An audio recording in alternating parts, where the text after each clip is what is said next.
ogwokubiri mwaka 2022 President omulondo Kyagulanyi Ssentamu agenda kubeera live mu Geneva Conference. Geneva Conference mujimanyi nti wawandiikira endagaano zonna ezikwatagana ku ddembe ly'obuntu mu nsi yonna. So agenda kubeera live ng'ayogera nabo babula bnefa mu Uganda. Akalamu kasoma pe kati. The 18th Geneva Summit for Human Rights and Democracy. His Excellency Robert Kyagulanyi Ssentamu aka Bobi Wine on Uganda. Date 18 February 2026. Register today at genevaSummit.org. Ojja kubanga mazo submitting a request yo ikukkiriza okubeerako. Kati ojja genda ku mutimbagano gwa Gola Moses. Oba ku kibanja kya Gola Moses. Otekemu Geneva Summit. Otekewo akatonyeze. Otekewo ennyukuta ORG. Oyingiremu. Otekemu details baba kusabye registeringe nti convention bwetuuka oba summit bwetuuka then ojja kubanga osobola okuba of accessinga live eyo oba summit mubenga musobola okubanga president atese ensonga ezo. So muna tubategeeza mubeereyo mbungi nnyo ku lunaku olwo ng'ennaku z'omwezi 18 omwezi guno gwennyini ennaku esigadde ennaku nnya zokka tulyoke tubeere ku ki tubeere ku Geneva Convention Summit y'omulundi ogw'e18. So mubeereyo. Bwe mala okuyisaawo akalanga ako njagala tugende butereevu ku video eyatuleese. Ne before nga sinagenda ku video eyatuleese njagala kukola clarification one. Njagala kukola clarification yeruwa. Clarification yeno. Alright. Mbalamusizaako banyabo ne basse mwena mu nsi yonna kansenti muli bulungi. Mujje balako gye mutuusaako engalo. Mbadde ku mutimbagano ebbanga limundabidde myaka kati gigenda kukola 7 nga nkola ebigambo byange bino. Era ntera nnyo bagamba nti ebigambo bino mbivunaanyizibwako nga nze. Mpitira baga nti ebigambo bino bivunaanyizibwako nga nze. Naye eriyo abantu abeefudde bannakyemalira mu kumalawo eddembe ly'abantu abakola information yeno. Mukimanyi nti gye bufuddeko nga tuli mu struggle. Abakomrade abamu baali batambuza information emikutu gya bagibajjako okwali Facebook ne YouTube. Kati wabajjako YouTube ya guy gwe bayita BCM ne bagitwala ne bagijjako. Agijjako ngenda mubabuulira. Ne bajjako YouTube ya Map Media ne begezaako n'okujjako YouTube ya Comrade JB Muwonge muntu y'omu. Naye agijjako atya. 1. Tukola video zino bwe tuzikola ne tuziteera public ezirabe. Naye kituuka ekiseera omuntu n'abanga ye ku mutimbagano owuninga ekintu ekitali kikye. Ngenzo kizuula ebbanga lyonna nti bwe nkoze video zino abantu bwe nabalekera li batokosa video zange ate batuuse ekiseera ne owuninga content wange nti waabwe. Kati bakoleddeko ebikolobero bingi. 1. Okuteekako emitwe mifu, okukolerako adverts, okusolezako ensimbi nga bakozesa essimu zaabwe ng'oli awa ssente basasula senga za nti nze nzisaba nga sinze. N'okuba nti ebigambo byenjogera babijjamu ne babeditinga ne balekako ebyo baagala ensewulire nemba nga kimpitiriddeko. Kati olunaku lwajjo nakoze post neŋŋamba omukutu gwa YouTube channel gwe bayita KK TV Uganda. Nembagamba mulekeraawo okukozesa information yange kubanga sikyalina bwetaavu busharinga video ze muzireke abantu bazirabira zibeerewo. Omukulu oyo KK yagisaako channel ya BCM Uganda temukyagiraba. BCM Uganda KK yagisaako. Nagisaako channel ya Map Media. Neegeza mu kujjako channel ya JB Muwonge ya YouTube. Kubanga nga ye ayagala owning information yonna ya struggle. Ne kati ye ng'omutasobola kukola wadde video n'emu. Wabula akwata content w'abaana bonna aba struggle n'amu owninga. Owulira n'amaana akolerako ebintu bye. Kati omwami ono namugamba ebbanga liwezeeko toyina right ku uploadinga videos abakozi play kuzi restreaminga live nga tonsabye lukusa. Omwami ono teyawulira. Gyevuddeko bega wiki emu namuwandikira mugamba lekera okukosa videos nga toyina lukusa gyenva gy'oli gyeruva gyendi. Omwami ono n'awalaza empaka ne musindikira warning. Kati kye yakola naddira video zange zennyini mu face yange eddoboozi lyange n'azikwata nazisindikira YouTube ne ba strikinga channel yange ya YouTube nanga yagala bakole kibajijjeko nasindika video zange zennyini ngazi owning yange ezze nasindikira strike channel yange bagikole ki channel yange bagijjeke ya YouTube ne mugambo kenti kale kati kye nakola nzola okuba nti ndi musajja akwata empola nendamo nendi restructinga strikes nali musindikira nenzijjako ne mugamba ajjako strikes wasindisa ku channel yange nazilekako kati jowe namugambye bwe nawandisa post namuga nti mukulu keke ja video zange zonna ku channel kubanga I own my content byenjogera byange mbyogera ku Uganda so siru ku abantu abafudde banakigwanyizi bwe nakoze post eyo omwami oyo post yino ye post je nakoze mugira bulungi nyo kanji batere wano e post je nakoze na ku radio mugira bulungi nyo e post je nakoze na ku radio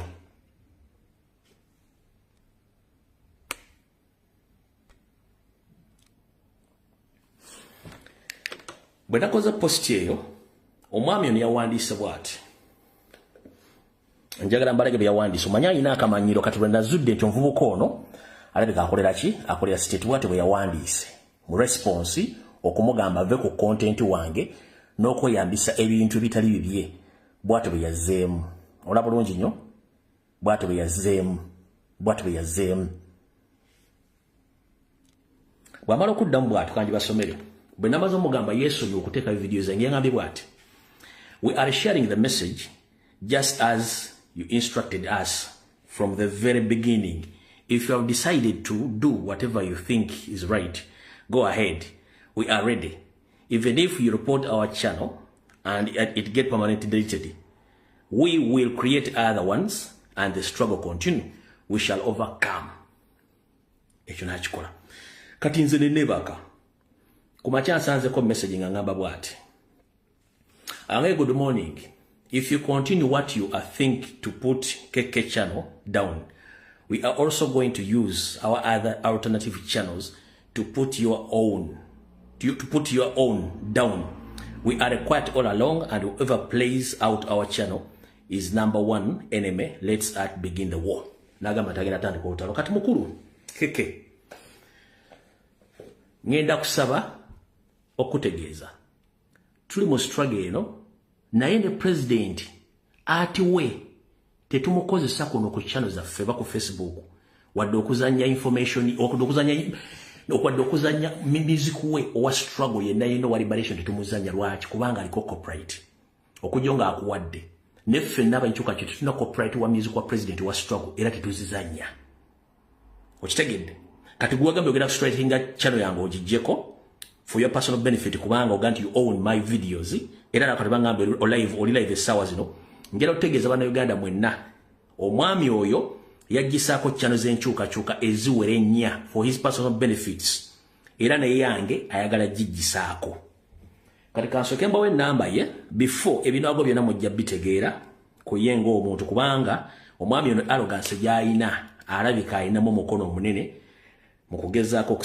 okusabotaginga enkola y'abantu enamba mugiwandiike wano eli +256 703 60 4611 mugiwandiika awo enamba eli +256 703 60 4611 ye namba ye njagala mukyalireko mumubuuze before ng'ekigenda okugwa nga tekindagwawo kubanga yagambye agera kulwanyisa channel yange ogijjako olwokuba nti nze content gwenkozesa ngono bwenjogera essaawa zino amu owuninga bw'omugamba ng'asindika strike ng'akozesa content yennyini bajjeko channel yange yagisaako channel ya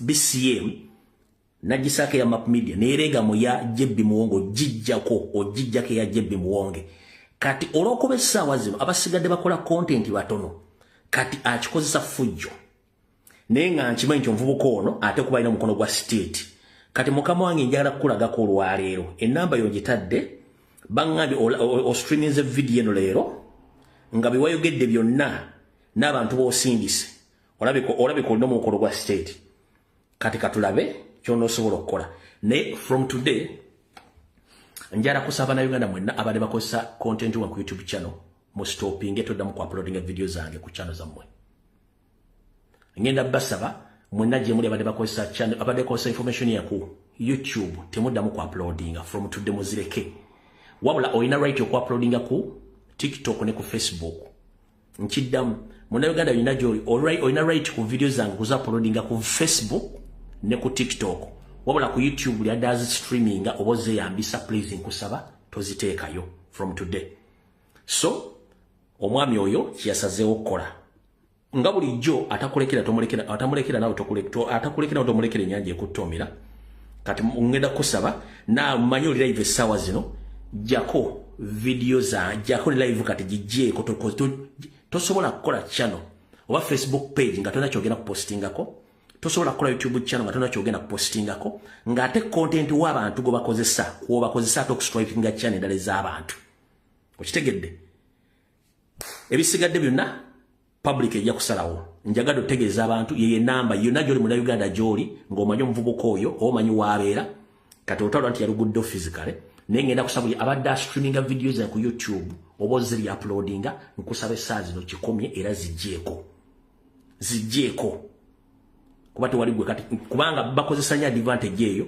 olina wandika emitwe mikyamu n'ateekamu ebifaananyi bikyamu content n'amutematema nga byenjogedde si byawandiiseeko n'ebinjagala abantu bawulire nga tabitaddeemu kati mwenna mulekerawo olwali mujjeeko temutegana so kyekyo kyembasabye kuba content wange nze muleeta wano nkola research ne noonyereza tamanyi waje nsiiba nga nkola bintu bino najja ate nayagala okuntuusaako obulabe so byebenjagadde obbagamba so manyi olwaliro owulira I'm request you humbly please don't live stream my videos on your channel YouTube channel and I'm requesting all our comrades and all Ugandans across the globe have been restreaming or uploading my video please with immediate effect from today onwards stop it don't re-upload or restreaming my live when I'm live on YouTube please stop it with immediate effect kubanga wogenda maaso noweyambisa content wange nomuli gestalinganga ovwo ate nonsindikira strike channel yange eveeko kitegeeza nze nannyini kintu onfudde kizibu kati ngenda basa mukyalireko ku channel ye ekyokukola mukimanyi na buli kimu yagaba ena channel nyingi naye njogera obajju nti yagisaako BCM nagisaako Map Media yagezaako kujjako Jobbi Muwonge the same guy nakati alikola era nange yange yajegezezzaamu kati ngenda basaba mukole ekyo kyemulina okukola ndowoozaawo tuveewo bulungi nnyo tugende ku information eyandeese kubanga nze sitira kubeera muntu wa ntalo njagadde okukola ekintu ekyo kibeere mu public domain nga mutegedde in case channel yange bagijjako yoyo naye nga ate agijjira ku content wange kuba yakozesa content wange ate okusindika strike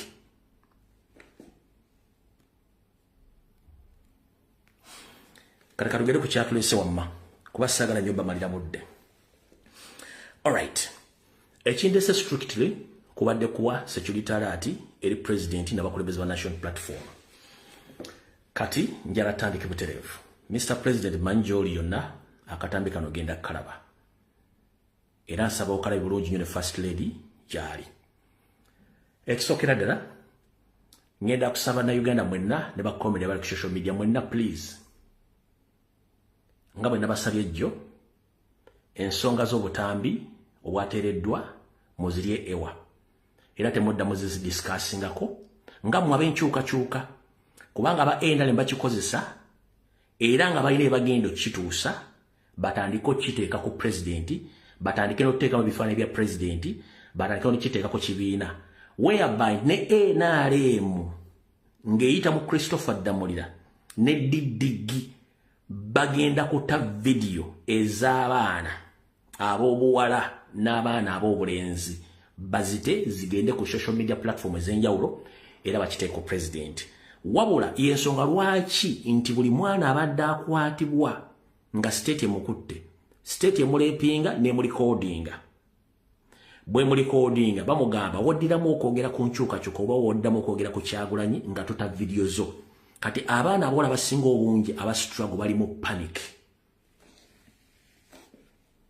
abaana abasinga b'enkyukakyuka bonna bali mu panic naddala abaana abawala state yabalikodinga era buli agobaga nti bw'avaayo ogenda okwogera tugenda kuta video zo Katulokuba nti buno bwadde bufulumye era state badde yagala capitalizinga ku ekyo ete video ezo era mugenda kulaba ina propagandist nga batambuza video ezo kati solution babweti wosanga omuntu yera nga wa state ataddeko video ezo ekyo kula mu kimanyi mugenda mu settings eza social media platform ne muwabira videos ezo kubanga eyakikola nali nambabulira dda ne yakibadde involved nali nambabulira dda so mukiveeko eyo diversion ejjawo byonna bigenda maaso mu Uganda baga Museveni mulungi mu creating diversion at any time anywhere Museveni mulungi creating ekintu ekyo kati already ya creating ekintu ekyo nga yakijje ku mulamwa ne fete tugenda kuva ku mulamwa era mukiveeko mu kyesonyiwe kati wano wenjagala tutandikire okulira kukombeso wani oluvanyuma lwa Nyando Yosoferi okufuna ebizibu ku international level comrade eranga mukulembeza national platform gwange eri America omukulu Daniel Kauma atutegezeza nti Nyando Yosoferi already amaze okutandika okubanga agenda anoonya ba lobbyist abapya oluvanyuma ba lobbyist abasinga obungi batandise okunyiga mbigere badduke era wetwogerera omwami ono wetwogerera afunyeeyo lobbyist omupya ono ali mu ggwanga lya America ekifana nyinzo batakiteekayo for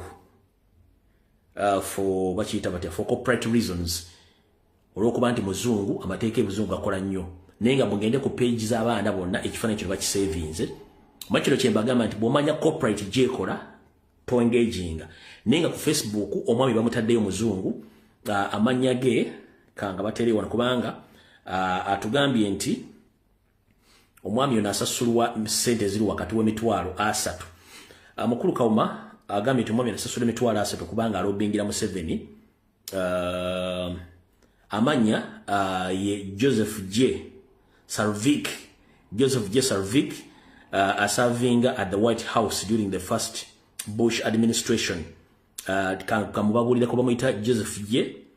Sarvik served at the White House during the first Bush administration as a policy analyst in the Office of the Policy Development and liaison with the Office of the Cabinet Affairs, the Office of Legislative Affairs, where developed an intimate knowledge of inner working of the Congress. Amanya erichifanya sigenda kiteekayo for corporate reasons mukimanyi bulungi nnyo naye nga sente zaziteekayo agambibwa ati after Museveni rigged elections, Museveni hires Joseph Salvik, a $300,000 a year Washington lobbyist to salvage his image, says Dr. Daniel Kauma.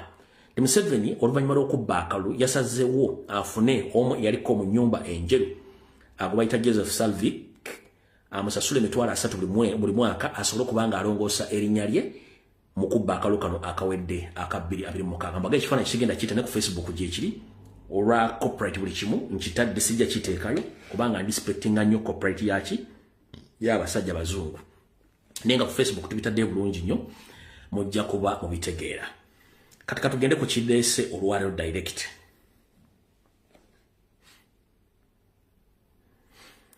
katutandikire wano kasokenza nnyo akatambi kano then tulyoke tugende ku kiddako. Now, for the European Union, you know, I spent many years studying English, 12 years. I think one of the words I picked up in those years is insufferable. Some of these people are insufferable. You need to control yourself, not to explode. So shallow, so egocentric, so wrong. They think they know everything, broadcast their ignorance all over the place. But they should calm down. Because this is a wrong battleground for them. We don't take kindly to arrogance. That's why we spend so many years sorting out issues with arrogant people. So the plan will be implemented according to schedule. Bwatu byayogedde oluvanyuma lw'abayopiani okuba nti baamunaabira maaso.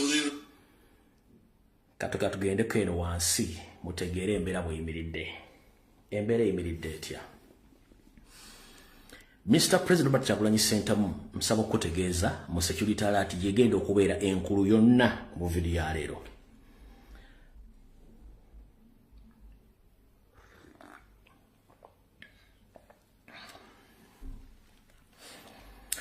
Mr. Robert Kyagulanyi Ssentamu nsabye okutegeeza mala okulaka message kano ke natadde wano kaliwa.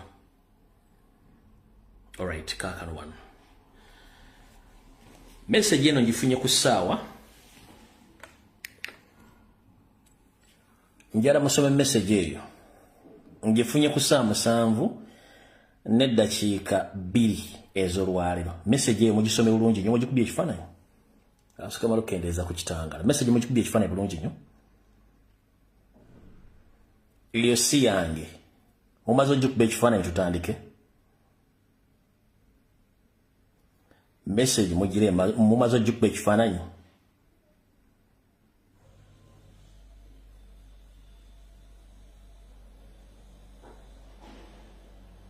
Alright, ndoza mba mumaze ogikubye ekifaananyi. Nja gisomedda. Katakalugwe mu security alert, Mr. President, First Lady, Family President, n'abantu mwena bana Uganda mulize bulungi nnyo. Ennaku zomwe ziri 10 z'Okwoka ku mwezi gw'okubiri mwaka 2026. Tugenze mu security alert.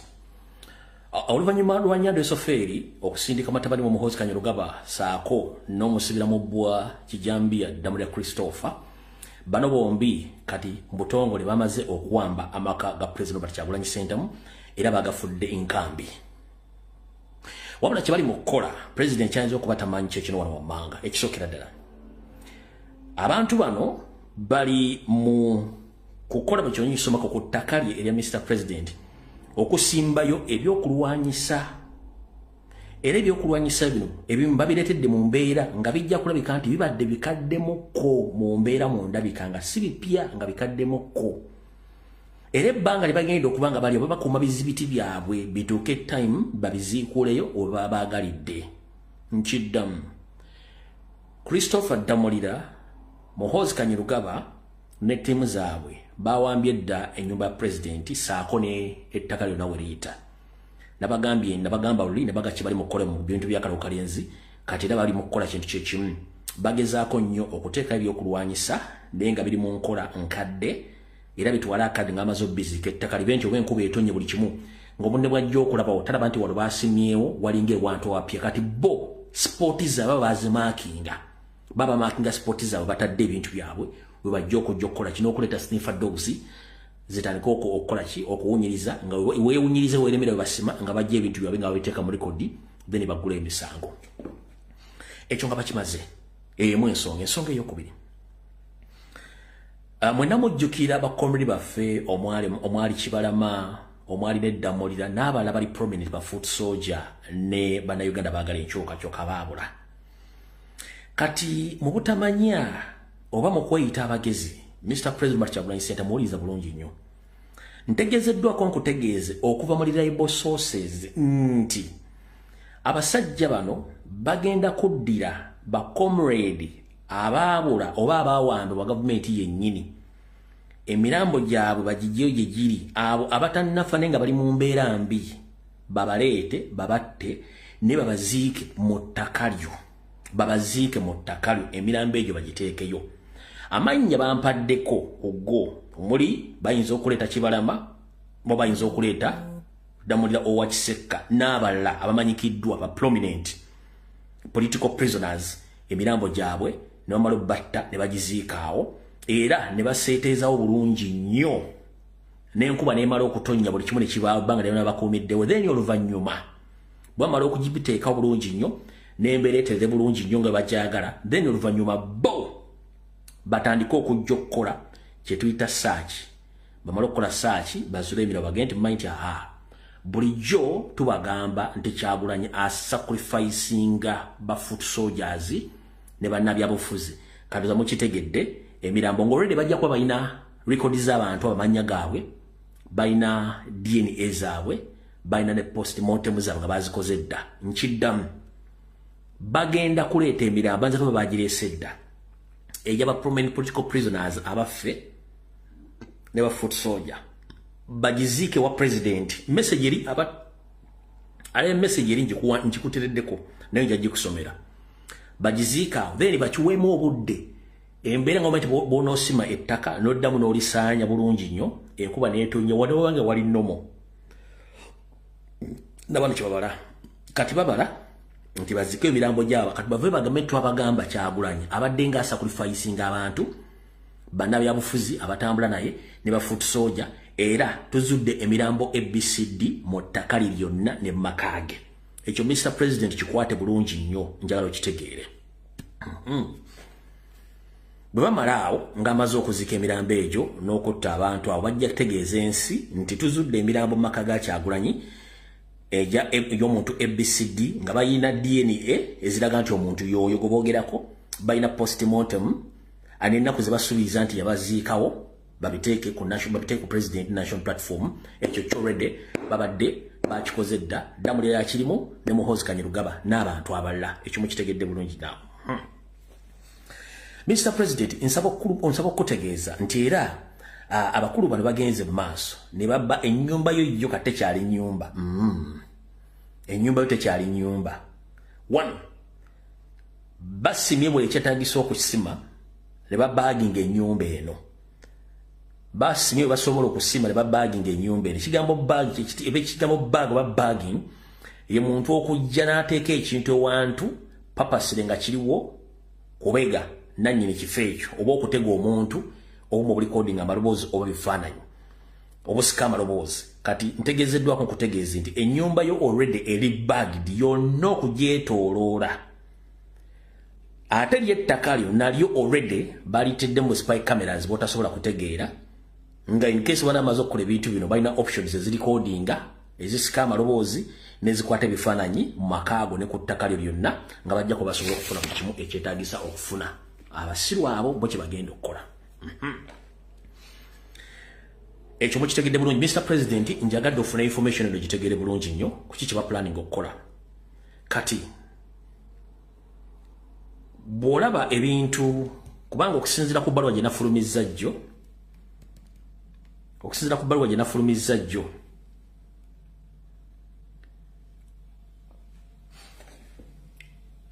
ne tweet gyafulumizza olwaleero Didigi agambye bw'ati I think you have now started preparing for the brutality of the Tutsi in 2026. We do not want any opposition in our country. We do not want any opposition in our country.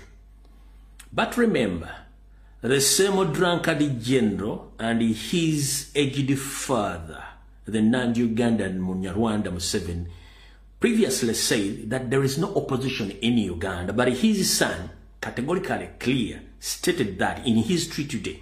He said that I think you have now started preparing for brutality of the Tutsi in 2026. We don't want any opposition in Uganda. So you are confirming that for the first time you've witnessed opposition. For the first time you witnessed that you have opposition, because it is your son who have tweeted today.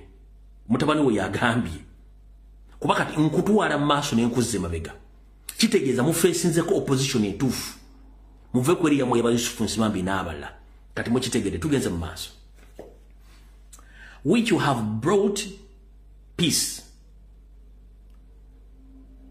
We are going to beat them, at least to wipe them out. As for that small Bobby, we will deal with him, and we don't want you to make excuses because we have already warned you. Now, let's see what you Baganda will say about this. Agambye bwati nti bonga bo beetegefu obudde bono okutulugunya n'okucunya obobbo bagambye bwati nti yalowooza nti kati batandise okuteekateeka okutulugunya n'okucunya okw'abatuusi era kati mu 2026 tebaagala kulaba ludda luvuganya gavumenti ya kitaawe naye kennyini eyaleeta emirembe. Tugenda bakuba emiggo era tubeere mwenna tubeerere ebweru era nono oba nakano kakayita kasimolo bwebwa nakano ka Bobi Wine akatono kemutendereza tujja kufaafagana nako tetwagala kukola nsobi yonna era twagala muntu yenna agenda kwekwasa kintu kyonna kubanga twakola kubanga twamuwoninga mulinde kye kigenda okujja eri Kyagulanyi era tujja kulaba abaganda kyemugenda okukola ku kyemugenda okukola ku bino byonna bigenda maaso kati bw'owuliriza ebyo Mr. President information gyenkuwadde bibali mu kukola ne message eri gyembalaze eno njala giddamu giba displayingira wane mabega kubanga ezze special ezze in fact ennumbye bulumbi ku TikTok account yange mu inbox ennumbye bulumbi kati kanji basomere soma bwete nze mbeera wano Emagere naye bana abasajja bayinza okuba batta omuntu ne bamusuula mu kibira kya Bobi Wine kubanga waliwo neighbor waffe atugambye kisusse ekivaayo mu kibira bayinza okubanga bapulaninga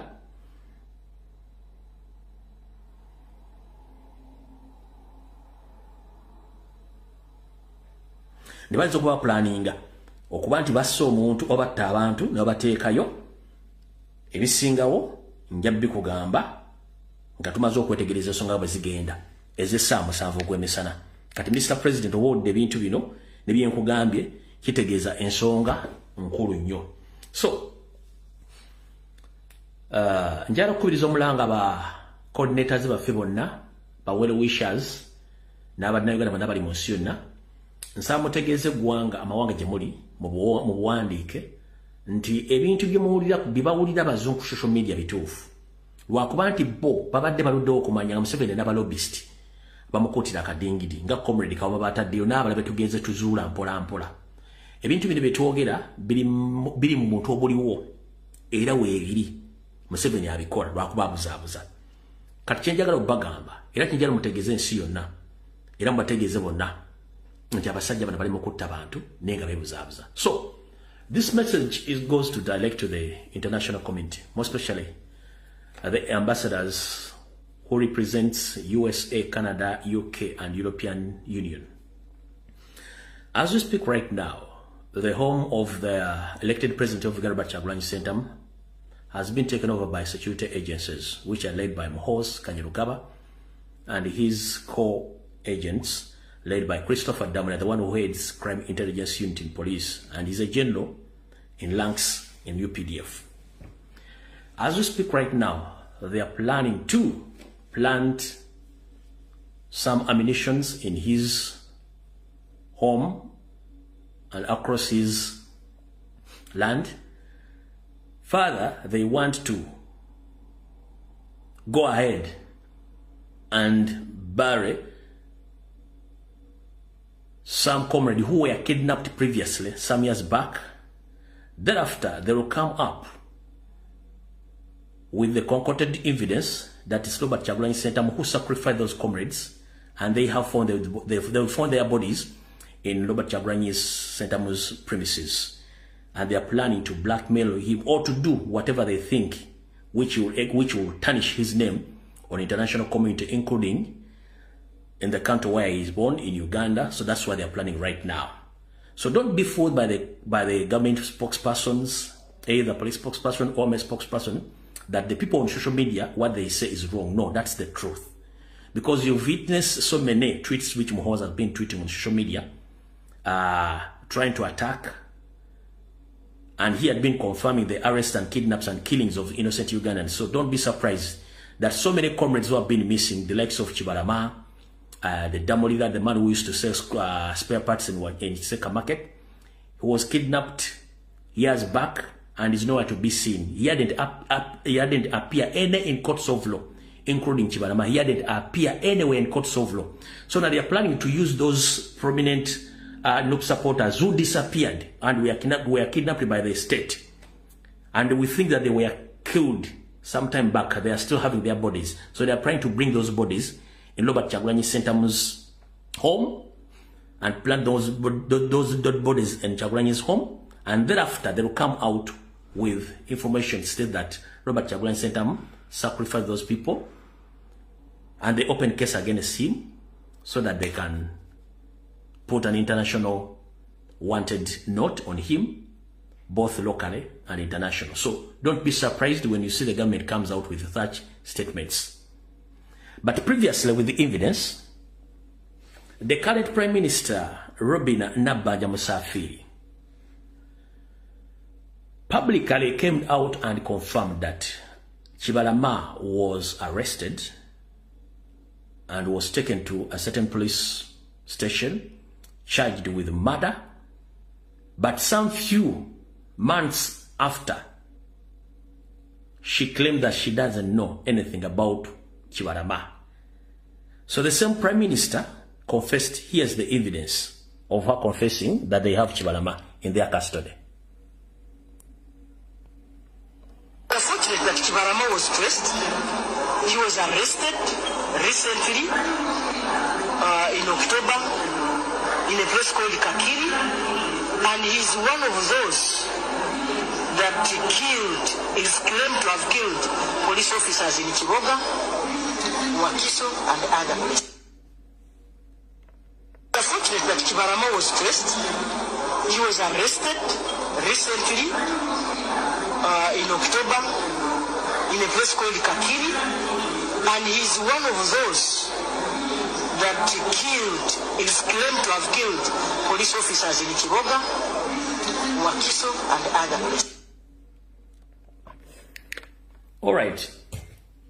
It is over to the international community.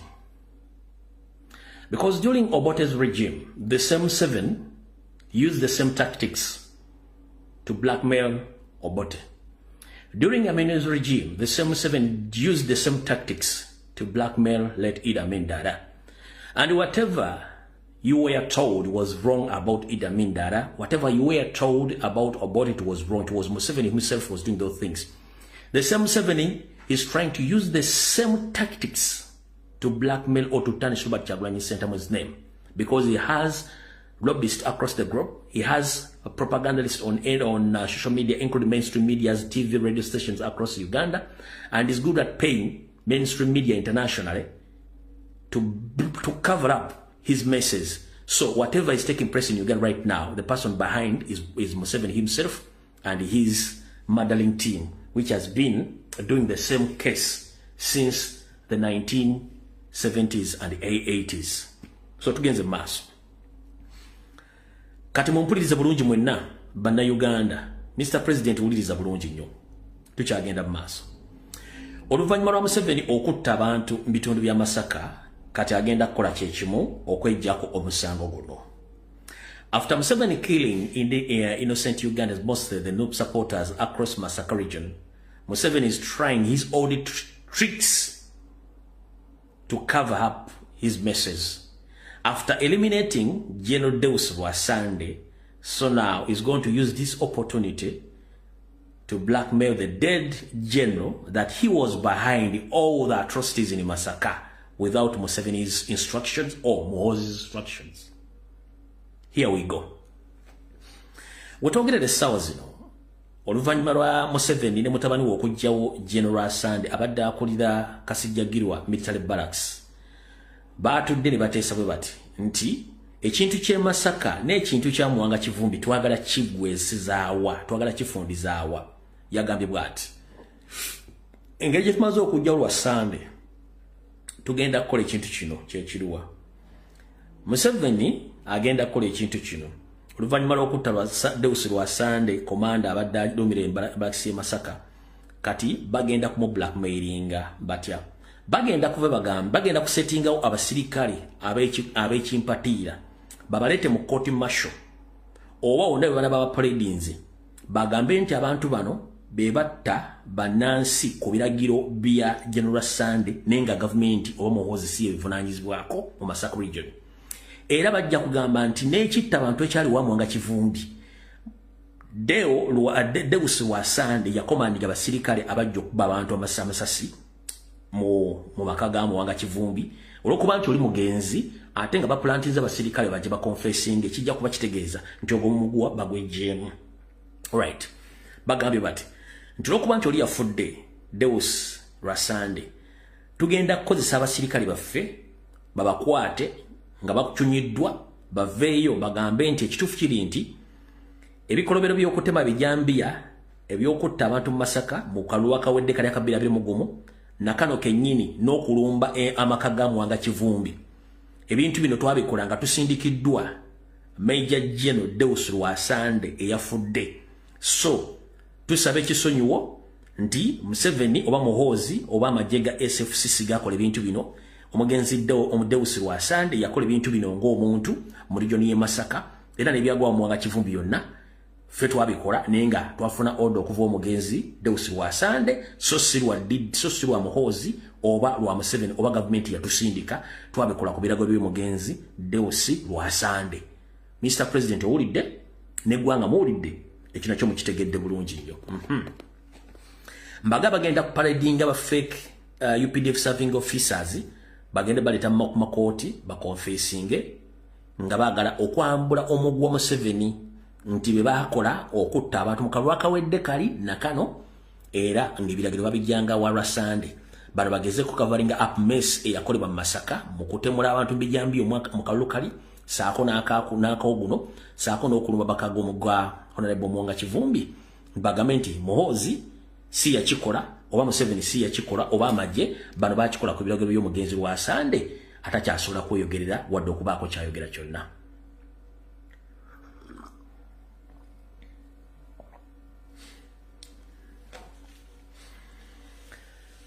Kati mu nkola asula omuggo oyo n'omwana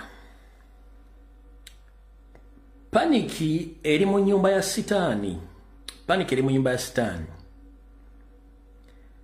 bino byenjogera biyinza okuba wayinza obbiremererako ne bibalemerera bikola bino byengenda okwogera watulaga muyinza obbirabako oba obutabirabako ne bagana obbireeta oba okubeerawo. Oluvannyuma lwa Dere Drinking General okugenda nga asaasaanya ebyayi ku social media mu mawulire ku TV ng'akozesa kojjaawo Andrew Mwenda saako n'omuinetisa omutwe gw'olubango Baramba Rugahare ghetto structures na buli kimu okukola effujjo kati munnange owulira ebintu bino okusaasaanya ebyayi ku social media okuvuma okwogera amafuukule era Kyagulanyi Ssentamu ne bannayuganda n'okutiisatiisa Abamerika na buli kimu kizaalidde Leenya Nyanda Yosoferi ne famire ye maka byazaalira ku kkobo kireesa abazungu okwesiba emitaafu okugamba nti musajja ono atumanyidde nnyo ayise waakoba kikye bagenda okuzaako. Teweewuunya nga Dere Drinking General ajiddwa mu yafeesi eyo. Teweewuunya nga Dere Drinking General ajiddwa mu ofiisi eyo. Lwaki bagenda mujja mu yafeesi eyo eya CDF? Balowooza okusinziira ku mitwe gyabwe mbu international community ebataddeko nnyo pressure. Era ebataddeko pressure olwa diddigi oluvannyuma lw'okusaasaanya empitambi ku social media ng'atiisatiisa abazungu n'okwogera ebigambo ekawufu. Kati mbu okujjawo place eyo abazungu bataddeko baagala kujja diddigi mu yafeesi eyo kirage nti abakoze yakola bubi nnyo okwogera ebigambo ebyo n'okwogera ebigambo bitali presenting nga family yaabwe ne gavumenti bamujje mu afisi eyo kikendeze pressure era kiroozesa abazungu nti ono bamujje mu office olw'okuba nti abadde akola amanyanga n'okusaasaanya obubi ku social media. Kati ye program gye baliko essaawa ze bateesaako naye ye Dere Drinking General kubo naye kujja kubaako akuba munne amacupa. Mukitegedde bulungi nnyo. Teweewuunya kiyinza kubanga bakikonfamize ne kiyinza okuba oba obutabeerawo. Kuba jjukira bwe twogera information eno egeza bakikyusa bagenda mu maaso ne bakikola. Kati programu yonna yakujjawo Dere Drinking General mu office ne Dere Drinking General bwe munzijjawo nze ngenda ludda wa. bwe munzijjawo nze ngende luddawa kati ye Nnyando ne bane bagamba kubanga ne Salimu Sala agamba nti omwana oyo ayonoonye buli kimu n'amagye gennyini ge yawuddemu lwa DDD kati yabagamba azaala ekibi akiwongera tusooke tujjewo ekibi kino tukakanye international pressure. So Museveni, Salimu Sale, Janet and the others in refugee camp in Entebbe both and in Nakasero, I'm here to inform you. There is nothing you're going to protect as we speak right now. The 40 years of your regime has done nothing to Ugandans apart from killing them and occupying all government institutions. Corruption is corruption, kidnapping and killing. Each and everything is taking place under your regime for 40 years. Nothing you've done for that country. So the country is in mess. Many Ugandans have run for their life in neighboring countries, in European countries, and even in US Canada because they are threatened to be killed or prostituted by the government itself. So there is no way how you are going to say that you are going to remove Museveni from there is no way how you are going to remove DDG or Mohos from the office of CDF. And you think that the pressure is going to stop from there. Nowhere. The pressure is going to increase. Because whatever you do, you are protecting your gains. Which gains are protected by the guns? Which guns are made to kill? Who are the people you are killing? You are killing indigenous. On what grounds? Nothing. Because people, they can publicly speak about the wrongdoings of your government. So, wasting time of removing DDG or whatever you are doing, any change in the government is nothing. To what you mugenda kukola. So ekyo nakyo mukitegedde nti bakipulaninga. Kati wali okulya n'okukomba essowaani. Emisana ga leero ngenze ku mitimbagano gyange ne mbatera akatambi ka Haji azze najjamo Yusufu Nsibambi engatto namugjamu sokisi namugjamu empale namugjamu akabika akali enkoko namugjamu essaati namugjamu ka sleeveless namugjako essaawa ne bogalubindi nabumugjako namuleka nga ali bukunya bu video mugirabye etambudde nnyo ku bwenyi bw'ekitabo saako ne ku TikTok kati bwe maze okutambula bwetyo omusajja asigadde bukunya ne ttiimu yaabwe naye omwami ono yabadde aliidinze ekiboozibozi ekyokuliriizinga ba political prisoners n'abalala kati ba state agent bonna abaagwa mu kalulu be bavuga ekiboozi kya reconciliation saako n'ekyokuta abasibe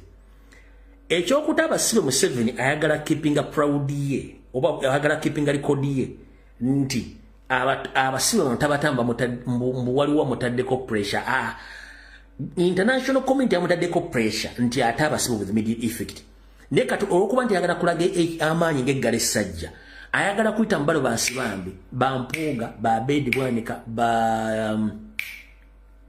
ono Sebaggala ne baani bonna mbu batandika okuteekawo ekiboozibuuzi ekinyigirira Museveni mbw ate abasibe bateese kyesaasinsa ba Yusufu Nsibambi bano so njala bategeeza pressure eri ku Museveni eriwo udova bamugamba ate abasibe kati olwokuba nti yagala kulaga nti w'amaanyi n'ayagala asigale ebbali ng'amaze okufuna zino enkwezi ngezigenze mu State House zitandika okudimandinga Museveni okulizinga ba political prisoners kati aveeyo mbw'ateekewo emmeeza tutuuleko tuteese ku basibe ye kimuwe opportunity okulaga ensi yonna nti opposition yatudde n'emusaabalirizinga baki ba political prisoners era n'agendera ku biragiro by'opposition ng'ayagala kuddamu kuwa maanyi opposition ye n'okugirabisa mbu yo esobola okuteesa so si Kyagulanyi awa mukitegedde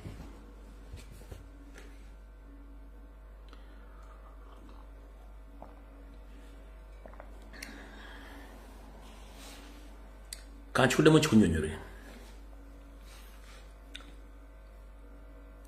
Nyande Soferi ensi yonna mutaddeko pressure okulirizinga political prisoners opudde bulungi nnyo naye tayagala batamba mutaddeko ekifuba abate kati yayise zino zonna enkwezengeze ne zigenda mu State House n'azigamba mugende muteekewo ekiboozibozi ekya reconciliation n'ekyokusaba abasibe bakole ki bateebwe n'ekyokuteesa kyovula ku social media kuliko ekiboozibozi ky'okuteesa mwateese ne Museveni mwakiwuliddeko buli yenna eyeeyita ow'enkyukakyuka w'omulaba ku social media ng'ayogera ekiboozibozi mbu tuteese ne Museveni mubuuze mu kuteesa mubeeramu agenda okuwaayo ne gobawa mubeeramu okukyusiŋŋanya ekintu mu mukono mulimu awaayo owulira mulimu gwowaayo ne bakuwa kati njala kubuuza gwe comrade agamba tugeteese ne Museveni tuteesa ku Museveni naye kiki era tugenda muwaaki. So any comrade on social media who is moving around preaching that we must sit with Museveni and we agree on political resolutions, and even to the extent that we should sit with him on table so that he can release political prisoners. In such meetings, there is a giver and there is a taker. So what are you going to offer to Museveni, you as a supporter or as the leader of the national platform or whoever wish to sit with Museveni? Museveni is all going to offering political prisoners. What are we going to exchange with Museveni? Because for us, we know that all political prisoners in Uganda, they don't have any case to answer. Museveni used those people as a bait. Museveni used the political prisoners as a bait so that he can force the opposition to come on table to discuss the political solutions in Uganda. So, buli ali ku social media ng'omuyaga tuteese mugambe muganda wange ogenda kuteesa na Museveni ku ki era ogenda kumuwaaki nkiddamu buli yonna golyaga nti wankyukakyuka nga tugenda tuteesa mubuuze ow'enkyukakyuka nga national platform mubuuze ogenda kuwaayo ki era ogenda kuteesa ku ki eddembe ly'omuntu oliteesaako ki mubuuze Madamu Lina Zedriga vice president yakola musango ki mubuuze vice president wa Maserengeta mukyala Jacqueline yakola musango ki mubuuze honorable Mwanga Kivu vice president mu Buganda yakola musango ki mubuuze bakomredi bonna battiddwa mu kalukano bakoze musango ki mubuuze abaana bonna bawambiddwa ne batwalibwa mabuuso bazizza musango ki bakibalama bazza musango ki baddamule bazza musango ki bamachete bazza musango ki Olivia utazza musango ki Edi muntu azizza musango ki bonna bazza musango ki abali makomera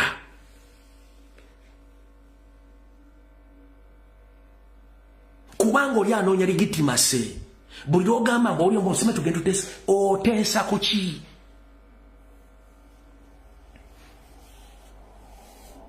mutandika okulaba ssente zaafulumye nnyingi nnyo nga bwoli akomerera nga musime tugenda kutuukize tuteese ne Museveni manya nti oyo nkwezinge era badde nkwezinge kuva dda eddembe ly'omuntu president avuga nti tosobola kuteesa ku ddembe ly'omuntu ate president avuga nti bw'aba wakuteesa ne Museveni balina genda Namboole nga kamera weeziri ng'ensi yonna etudde amubuulire kyagala bateeseeko so si in closed door meeting tabyagala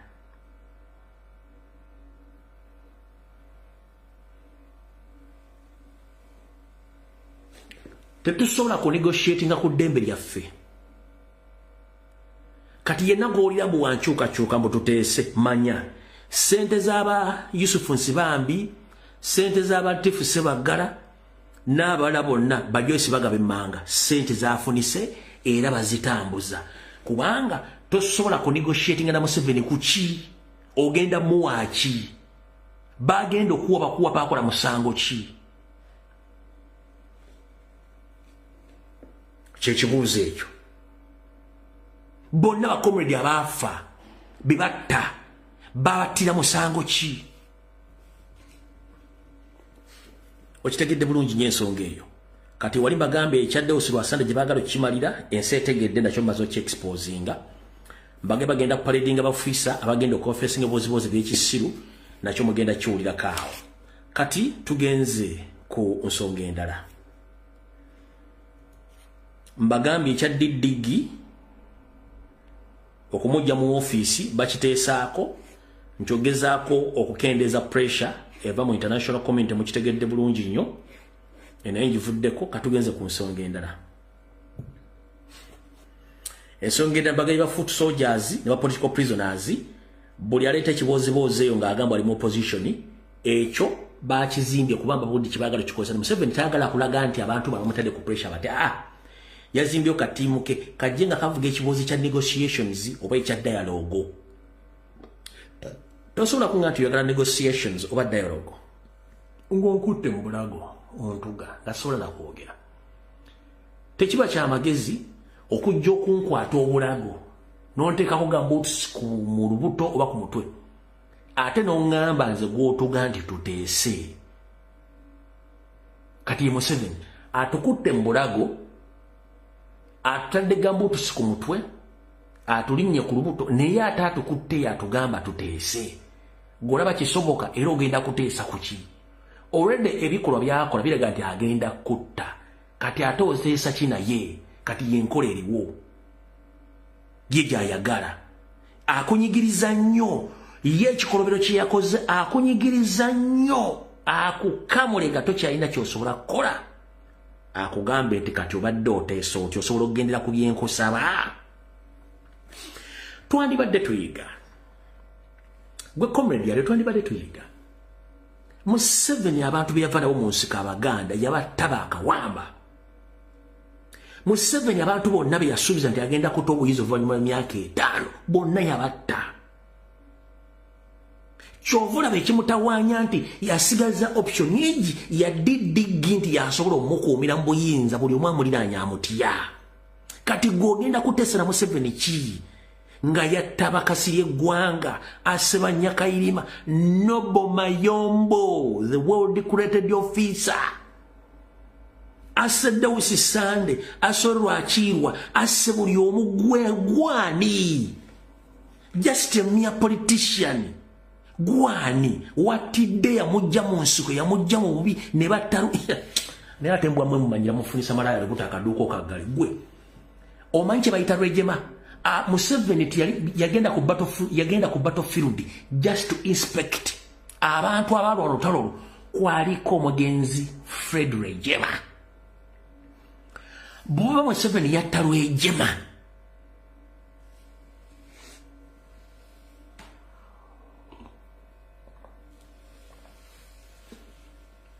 bwa Museveni yatta Kayiira nga Museveni yaliko kome nga biwedde awanisi bamukubye Kayiira ne bamuyita mugajjo yamba omusajja Kayiira nakkiriza n'alwana olutalo ne baluwangula Kayiira ne bamulyawo over n'abasirikale bonna ne babamalawo. Kati gwani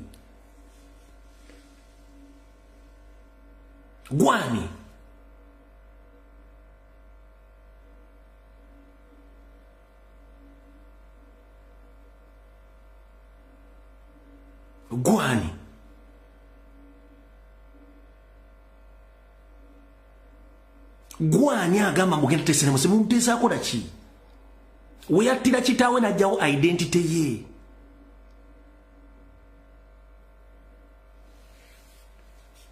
Natta maama wa Muhoozi Kanyirugaba mutabani we okweka obujulizi nti obotayinza omweyambisa obbalagirira gy'ali. Yatta maama wa Muhoozi Hope Lwerweru n'amutta ng'ajjawo Lupoluzi nti Hope Lwerweru yali ategedde Museveni n'abakazi bangi n'amanya nti omukazi ono ajja kumpayo n'amutta. Olowooza Muhoozi Janet yamuzaala oba okyalina obwongo Muhoozi mu Janet yazaala Muhoozi? Gwate gwani just a mere politician agamba we negotiating with Museveni? Nobody can negotiate with Museveni. Isima yichuli yabera ku social media ku sawa 12 n'avaako saawezi ng'akuba ekikopo ani yamutta. Olumbo lwatamala emirundi lwavaawa nkubulya kati ababadde ku social media currently. Kiseka Dr. Samson Babi Mululu Kiseka yatunda eddwaliro e Nairobi n'afandinga olutalo yamaliriza amusse n'abazzukulu bonna ne basaasana. Gwani mboyagala negotiations ekyo nakyo nkikutegeezezza okitegeere.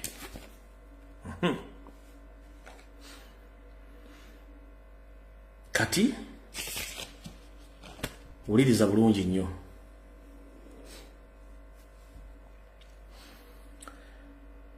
Bwe mbadde ntandika video ne bagambye nti mwensonyiwe ensonga z'obutambi bwafulumye, wabula mu kkowe erimu state ebadde planninga okulirizinga obutambi obulala bw'abaana okubufuula diversion, era nga ba online propagandalist aba online bagenda bo obutambi bukozesenga leverage mbu twabagamba Kyagulanyi bakozesa abaana abantu balepinga abaana b'abantu video ezo bazite nenga video bagenda okuddamu okuta ze video bobe nyini aba state zeba recordingiranga mu safe house mu tocha chambers kibakwatanga abaana bobulenzi nabo bwala babuli bazireleasing naye nga akirimo bega ye Christopher Damulira ne mukamawe Muhoozi Kanyirugaba.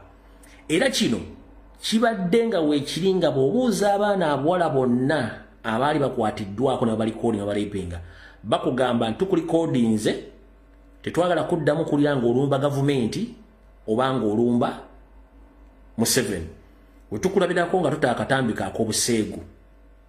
Kino balamu akinamu mukono, Muhoozi akinamu mukono, Christopher Damulira. Kati buno butambi bubeera mba foot soldiers saako n'abaana abo bona ba foot soldier abakwatibwako ne bali recordinga. Kati buno bw'abantu baleese obwajjo obwo n'abagandi nnyiniwo agezeeko asale red nyawulire.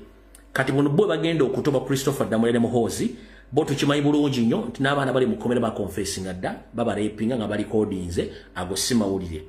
Mugezeko mbute mujja kulya ekinaddako. So ekinakyo mukitegedde bulungi nnyo.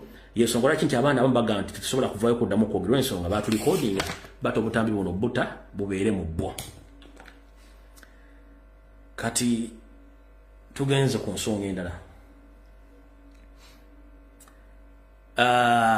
Wetwogerera essaawa zino waliwo olutalo nonze ndubabuulira okuva ebbanga ddene nnyo emabega ne mbagamba Museveni mwamala okukozesa batakyayagala kukola ki kulabako saako ne ttiimu ye. Wetwogerera nabagamba mawo bagenda muterekera ka constituency akapya akawangule anoonye obwa speaker mwakirabako bulungi nnyo era kati bali muvuga nga kya speaker. Amama lususu essaawa zino yasinkanye Jerusalem Sale nga amwegayirira amuleka amusupporting ku bwaki ku bwa speaker nakyo akatambi mwakalabe nga bamuwa obutunda naye nga kitiisaamuko omuntu okuyita mu makage najja ne flaska y'obutunda oba jjagayo obutunda naye ng'egiraasi aleese street egiraasi emu ye nga tagenda kunywa ng'egiraasi aleeseemu yokka.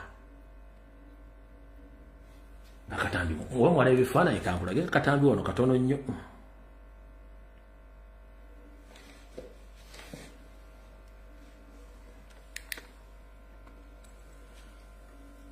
Kati yoyo sokola facial expression yalese muletede ejjaga y'obutunda ng'egiraasi strict eriweemu yokka yalese tagenda kunywa goba wa obutunda bwafaanana. Leero mukataliiko nfuufu ebizibula kabisinefonu byakulimera abalemu era agalebalemu mu masomero gafugano wammangamu abaana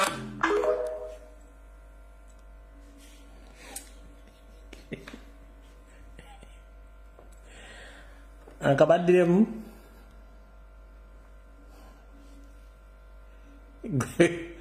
ovanga ku muntu akuyise naleeta jjaga y'obutunda n'egiraasi emu bweti. Leero mukataliiko nfuufu ebizibula kabisinefonu byakulimera abalemu era agalebalemu mu masomero gafugano wammangamu abaana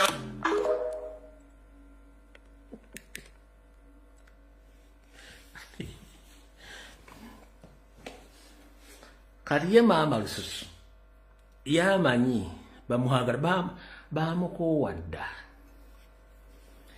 lwaki bino mujja gamba ndi mulanzi naye nga nzimbaga bene baplanning nabaga baleeta Lydia Wanyoto mutende ow'Embaale mwambala nti yayingidde mu race namubagambako dda omanyi bwe mbagamba information eno abamusirikana mugani omusajja ono kiki nabagamba kola inaku gye baleeta ne mbaga baleeta Lydia Wanyoto mutende mwamulebe nga naye ataddewo nti ali mu race nembaga baleeta Mao mu race Mao mwamulebe official naye ali mu race kati nga kibaagala ku Lydia Wanyoto Mutende ne Mao bana batuuseeyo gwe baagala okukubisa Anita Among bamuggyemu kati Tayibu bayinza omufuula deputy kati yono Sadolin akola buli kimu ekisoboka naye bana abasajja nga bamanyi neffe buli kimu kikole muyinza obutatuukayo kale otuvuddewo naye nga ki ekiri mu nsonga eyo otogerere essaawa zino Nobert Maobe oba Nobert Mao oyo yennyini abadde awa Anita Among Butunda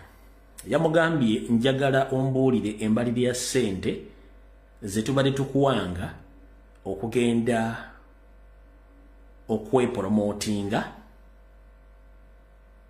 nga gwe mu nsi yonna nga kiganya okukola ssente zino waziteekawa era nga public ekuganye kuba twakubanga ssente ogende ku international medias ne tukuwa ne contact za international medias ezimu ne tukusindika ne mu international criminal court otukole byolina tukole naye ensonga zonna zikyaganye ne balobista basinga obungi beekwese kiki ekigenda mu maaso ate nga gwe twagala ofuuke speaker kubanga speaker gwe tulinawo aliko sanctions zitasobola kutambula mu nsi yonna twetaaga speaker atambula so si speaker gwe baateekako envumbo kati Anita Among aliko envumbo baagala Mao yaba atambula kyovula nti Mao abadde nga nnyo era mwegendereze nnyo nkiddamu mulina kyembadde temuna followinga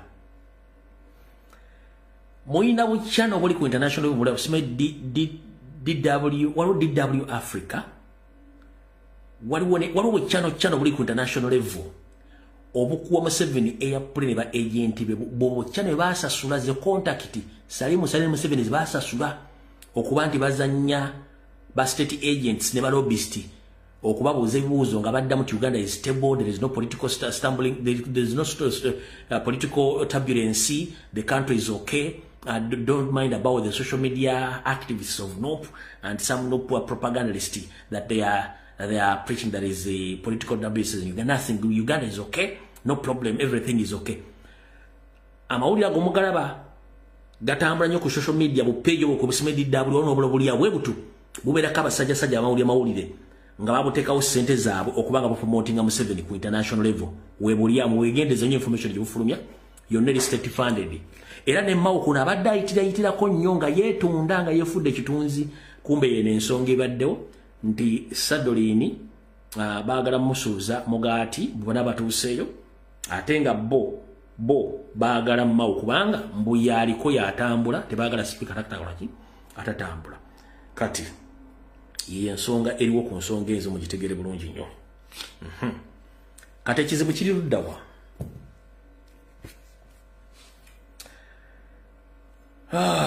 mala okusobola kunywa ku caayi ono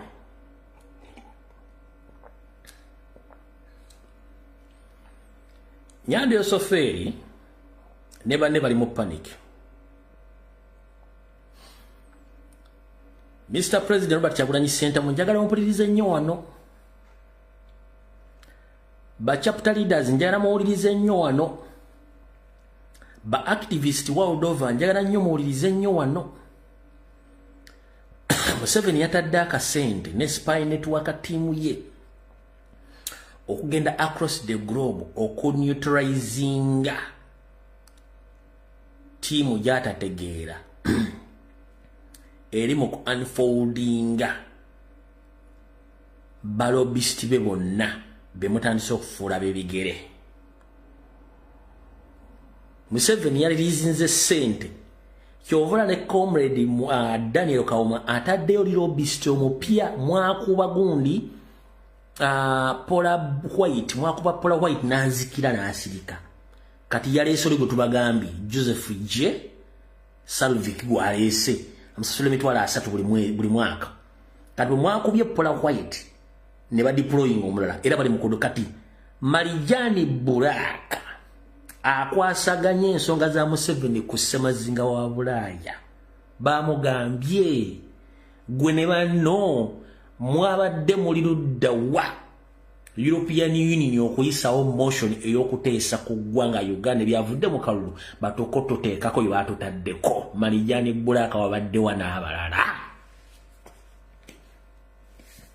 kati ye panic for the first time president abakulembeze bakomre ba activist bypassinze Marijani Bulaka ne timu yene ba lobbyist bagikuba ekigo EU netebolinga discussions for the first time nenga sente zabadde mpitirivu nnyo Museveni yakozesezza obutakkiriza kintu ekyo kwapeninga kyamaze ne kiyitawo kati abuuza Marijani Bulaka ne banne where you nga ebisenge byaffe n'ababiyizi basooka okutuuka waggulu kuki batuuke kuki ku Parliament ya European Union kyamutiisizza nnyo era muyinza okulya olishafo bw'anabanga atuuseeyo oba lobbyist be kati panic eri luddawa bacomrade mwenda ba chapter leaders ba activists saako n'abantu abeekyama bakola president ensonga zito mubire begendereza nnyo abantu abakubira amasimu nabane ba meeting olw'ensonga nti omusajja ali mu panic kino kibate kimutuuka nkonga yasiba buli wamu yasibo nga tosobola genda nga sente azirina kati European Union amaze okubwamu ekituli amanye ekijja mu Parliament yabongeza kitokota sekisandikire wano wenkubiriza omulago takungula bamaama basenga bataata bakojja mikwano gyange abali mu Bungereza ngenda basaba no buwombefu bambi mutuyambe mugende abali mu kikola mu kikoze mutuyambe mugende twetaaga ekiva mu Parliament ya Bungereza ekiva wa Prime Minister kubanga be bakolonizing eggwanga eryo tukimanyi babando bayibangi abayindi balobbyist ba Museveni naye nga bakoze ekintu kya Europe mukole ekintu kya Europe kye bakoze kubanga kyetwetaaga osooka okukola twetaaga kusooka kujjawo balobbyist abo n'okujjawo ekikookolo Museveni kyali yasibira abazungu tebasobola kutunula ku Uganda tugenda omukwata omuteekawo tumuteeka nga tulina upper hand ku ye olw'ensonga omuzungu bwe mba mugenze mu lutalo luli physical ate abuleminga nnyo omuntu anyigirizibwa nti go akoze damage ennene ku gavumenti etudde ekyo omuzungu abadde akikolanga nnyo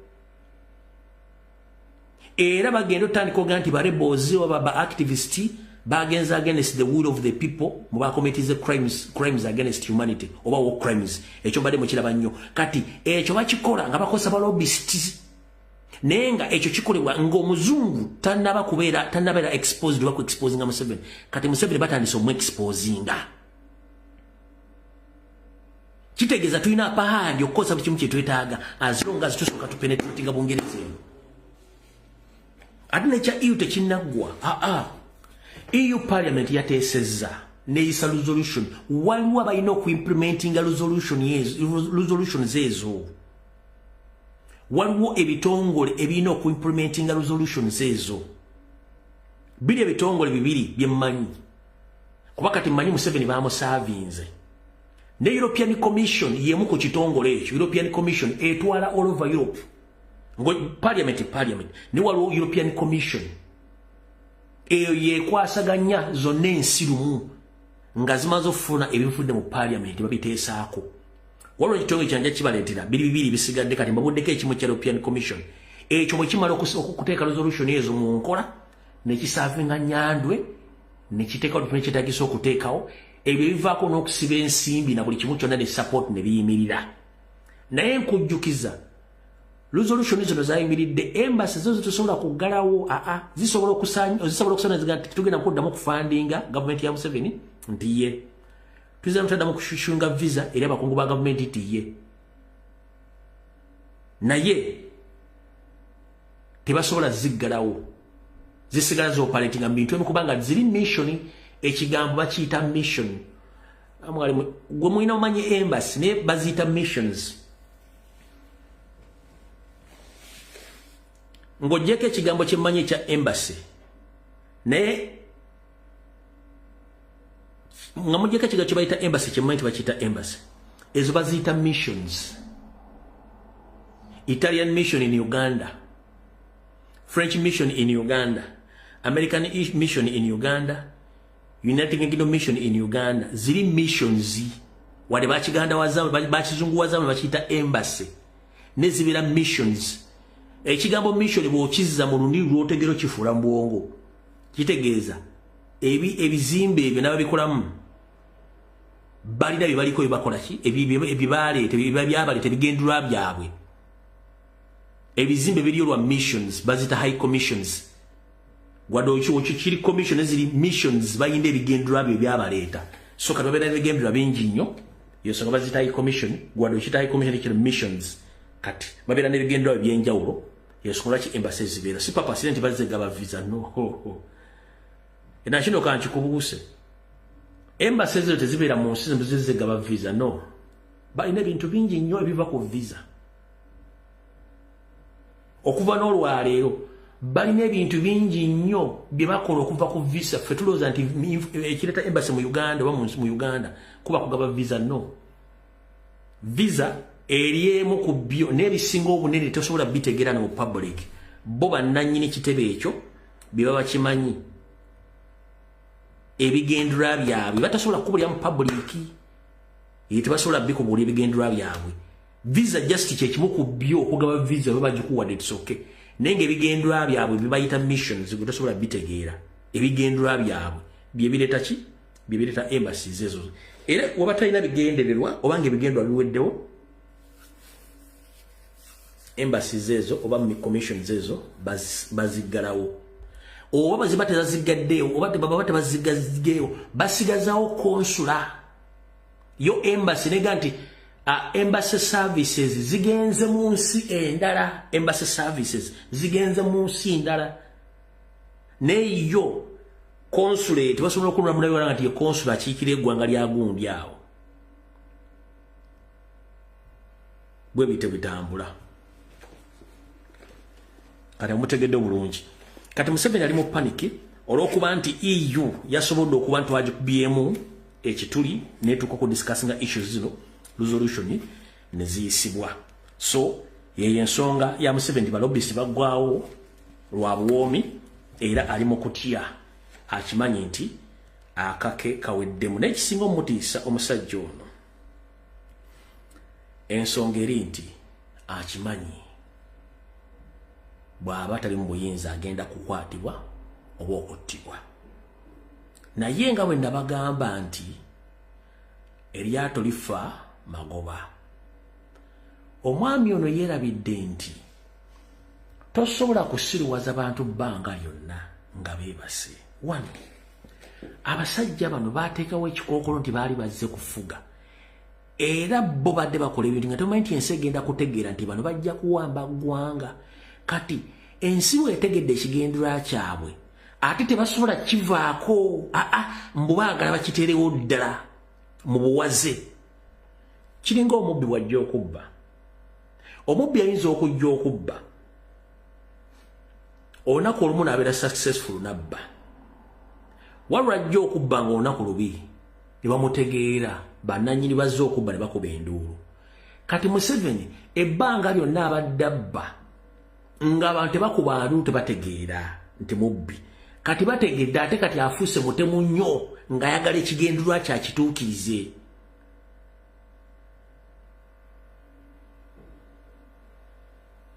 So ng'ate omuntu omugezi omanya nti bantegedde nti kale byenfunyeko mbifunye sikyalina nnyo kigendulwa bintu kambite. Kati yamanyi olw'okuba bantegedde kati kankiteerewo ddala nkiteekewo kibeerewo. Kankiteerewo ddala kibeerewo. So ye ensonga lwaki akola ki? Akola ekintu ekyo. Ye ensonga nti abantu bano tebalina masi tebalina ki. Abantu babategeera naye bagaanye okukola ki? Okukkiriza ebintu ebyo. N'olw'ensonga eyo njagadde mbategeeze ebintu ebyo mubitegedde bulungi nnyo.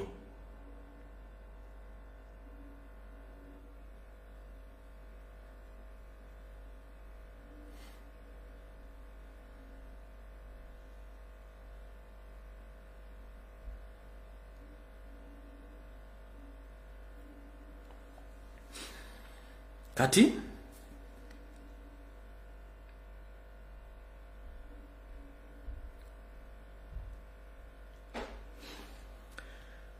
nali wano nembategeeza ekigambo ky'okunyagula eggwanga obutalirikira akantu nti era we are under occupation nga boocupayinza eggwanga Banyarwanda mu buli sekita. Nembategeeza akulira yawamba eggwanga Museveni musajja munya ne ttiimu ye yonna basajja Banyarwanda sali musale Musomaali. Tulityo ebitongole byonna bijjudde mbaki Banyarwanda. Nembagamba Chief Injustice gwe baleese Flavia Nzeyimana Munyarwanda akulira Judicial Commission akasajja nako Kanyarwanda. Ne tubagamba n'ekitavu kya n'akulira Revenue ayinza okubanga munnansi naye mumyuka wansi ayinza okuba munene nga ye Munyarwanda. Kati njagala olire ekiri mu Bank of Uganda ebintu bino ne bagamba ebbanga libuyise kati abamu ne mwewunza kati wulya bulungi. The Deputy Governor of Central Bank Uganda, Professor Augustus Nuwagaba. Professor Augustus Nuwagaba. Nuwagaba yono. Na yono Nuwagaba ono. Oyo Nuwagaba oyo kogo mutwe. Oyo. Yagambye bwati. Nenga mbadde mbaga bintu bino yagambye bwati. The Deputy Governor of the Central Bank in Uganda, Professor Augustus Nuwagaba, confessing that he cannot trace where those growing gold export originated.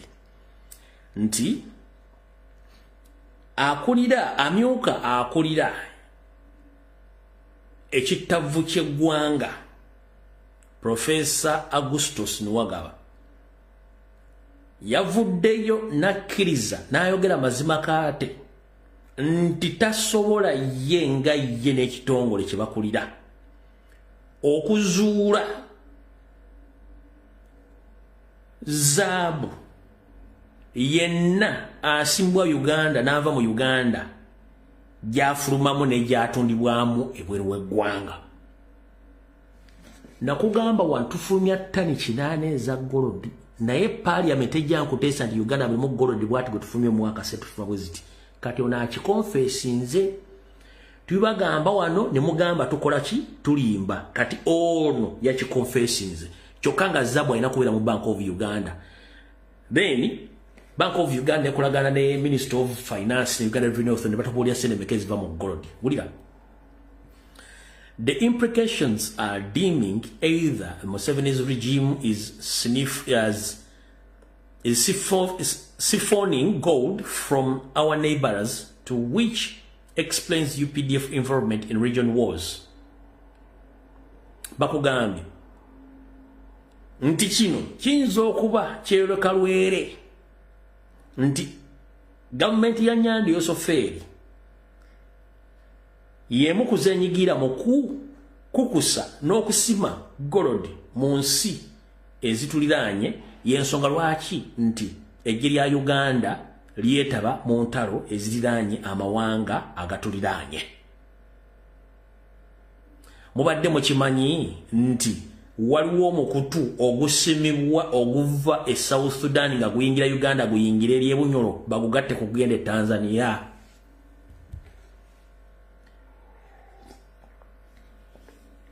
Awo njagadde kuyita obuyitizi nkyasoma message eno.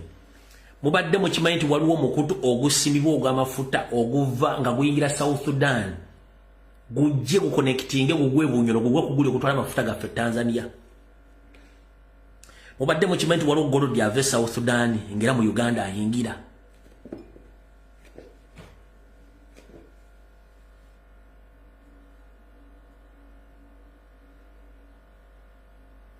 Obadde okimanyi nti n'amagye agakuuma gavumenti ya Salva Kiir ba SFC nga n'amumyuka Riek Machar ali mu house arrest nga SFC ye mukuumiddeyo. Tugenze mu maaso. Ugandans are being robbed of their natural resources by a regime that refused to deposit this revenue in national treasury. Bannayuganda bonna babbibwa ensimbi zaabwe nga byonna ebiva mu byobugagga ebisimwa mu ttaka mu ggwanga biganye okulambikibwa ennyingiza yabyo nawa gye biterekebwa naddala mu ntunda n'emisolo n'essente zivaamu tukibagambye temuwulira. This is the reason why elections are rigged. The stakes are too high for Museveni's family and their loyalists who are profiting from the highest. Eno yensonga lwaki okulonda obulubabubba, yensonga lwaki family ya Museveni n'abo abajuugira abo obunyama bafuna nnyo ensimbi mu kubba ebyobugagga by'eggwanga n'ebiva ebweru w'eggwanga. Uganda's gold export has exploded from 1.26 billion US dollars in 2019.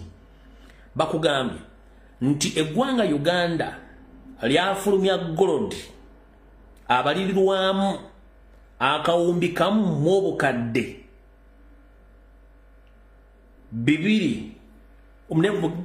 Yensonga lwaki eggwanga lya Uganda lyafulumya gold abalirwamu akawumbi kamu mu obukadde bibiri abiri mukaaga mu mwaka gwa 2019 okutuuka ku buwumbi mukaaga mu obukadde bina obwa dola 6.4 billions Ugandan shillings, 6.4 billion US dollars in 2005, a staggering of 490% accumulative increase and a 5.16 growth multiple and an extremely 31% coverage per year.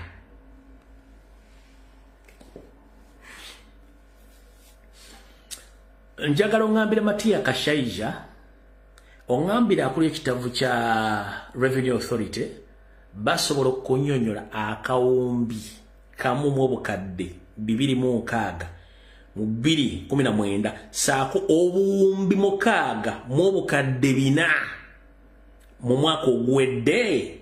Sente ezaani azirina era zaddala oddawa.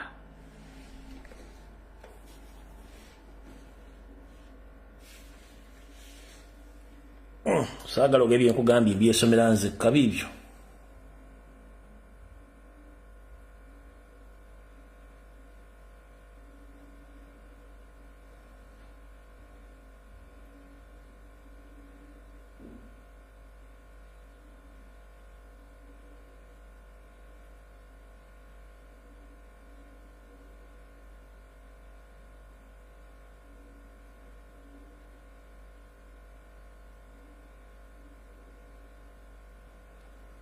Bibyo si byange bigambo byange.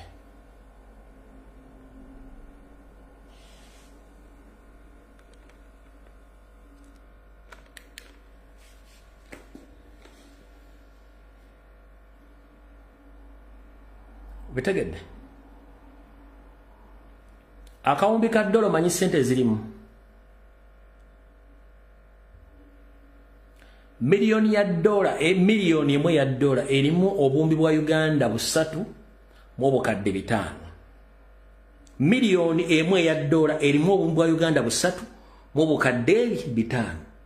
Kati bilioni emu erimu sente mmeka?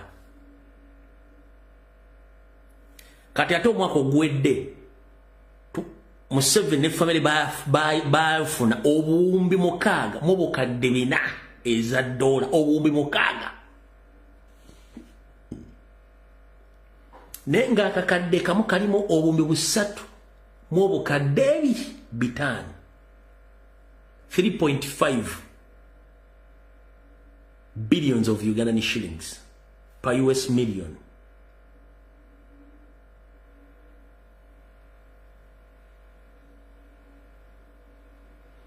Milioni emwe ya dola erimu obumbi 3 mu obukadde 5 eza Uganda. Kati akawumbi ka dola kalimu sente mmeka?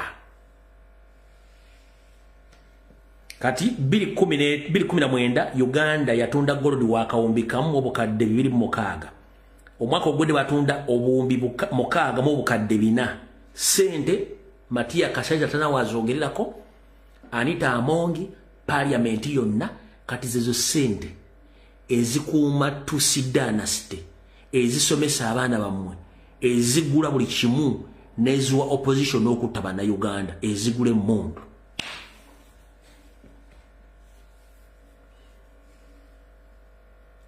sagala nko information nga sikuwadde bujulizi bumbo kuwadde naye wawulya ko Minister of Finance mu budget nga bagamba budget y'omwaka guno Uganda ebyobugagga byayo tusubira ntegenda tuwa sente bweziti mwali mukiwuliddeko oba Uganda ebyobugagga byayo omwaka guno yatuwadde sente bweziti mwali muziwuliddeko webuze sente zimba hamu shopping mall ezimba ebibigo akendi kumwala zivaluddawa ezimba akendi zona mu Uganda zivaluddawa ezigula ebimwe byama ezigula emundu nebyokulwanyisa mu Uganda zivaluddawa esasula amaje agava ebiriwe eggwanga okukuma mu 7 zivaluddawa ezizima international schools mu Uganda ziriruddawa zivaawa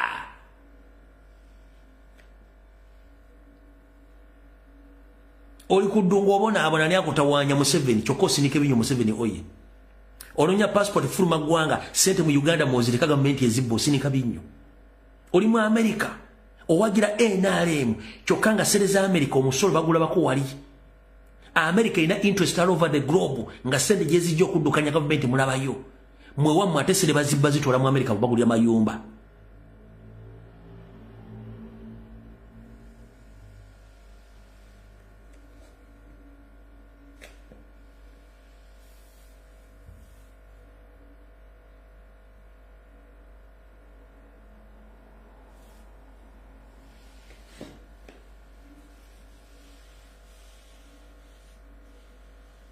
kati sente zino nga bwe nzikusomedde singa ebibugagga bya Uganda zetuyita natural mineral resources omuli amafuta golodi machule mabo uranium copper zinki nebirala singa bisimibwa ne bateekawo ekitongole nga kyekikuuma n'okutunda ebintu ebyo ku world market kitegeeza n'abantu abakola business mu Uganda omusolo gwa bagenda gukendeeza olw'ensonga waliwo sente ez'ensibo ezitambuza gavumenti n'okutambuza eggwanga ne kati bakikola emirundi ebiri ebyobugagga bya Uganda babitunda sente sigala mu family kati ate sente zino okuddukanya gavumenti ne bazijja mu ggwe munnansi nga bakubinyisa emisolo egitategerekeka n'okwata emitwalo 3 ejja dola ogenda ogule container bintu e China n'ogituuse Malaba oba Busia ne bagala emitwalo 7 ejja wagiguze 3 baagala 7 kakikukenderezeemu bw'ogenda Dubai oba Japan oba mu nsi yonna n'ogula akamotoka ka dola 10 mwebi oba dola 10,000 kanchi kutele mukato bogende Dubai n'ogule motoka ya dola 12,000 oba dola 10 goma inte motoka joguze dola 10 otuuke Kampala ogenda ogiteekamu ekisumuzo givuge ng'ogispendizeeko omutwalo gumu mu 10 omanyi nti ogule motoka ya dola 10,000 e Dubai 12,000 e Dubai ogenda otuuke Kampala ogikwasa wali ebadde 12,000 ng'ogimalidde omutwalo gumu n'ekitundu ogwa dola bwekiri Japan bwekiri woluva gwojjemo lwete motoka mu Uganda bakudabolinga emirundi 3 oba 4 ku serezo waguze motoka eyo kati kiri mbusuubuzi ogenda n'okwata emitwalo gye 3 ojja n'ogenda e China oba wane ttaka oba n'ogula ebintu mu indegi nansi nomati container gitali mitwalo gyange 3 netuuke mu Mombasa neve Mombasa najja ewali ku Busia omuyayi n'agamba empapula ziraga ebintu bino abisuuddeko emitwalo 3 ke baganga kati okugikirya ningo gifulumya twetaaga emitwalo 7 ejja dola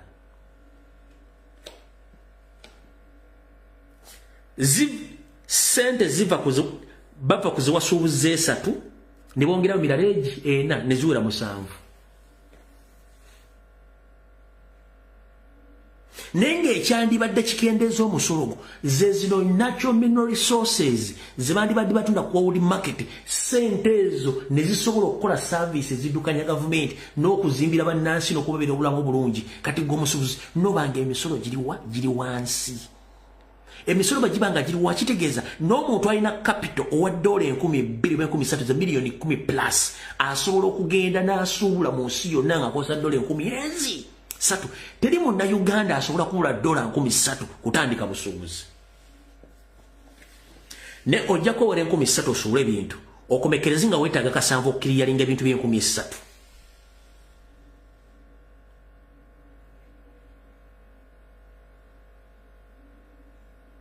nkiddemu magezi gajje ojja kukwata $3,000 ogende China oba ojja ettako oba ogende woosuubula oba Dubai ng'oguze ebintu bya $3,000 bakugambe twetaaga omusolo gwa $5,000 oba gwa kasanvu kitegeeze $3,000 zifiiriddeyo n'emmaali efudde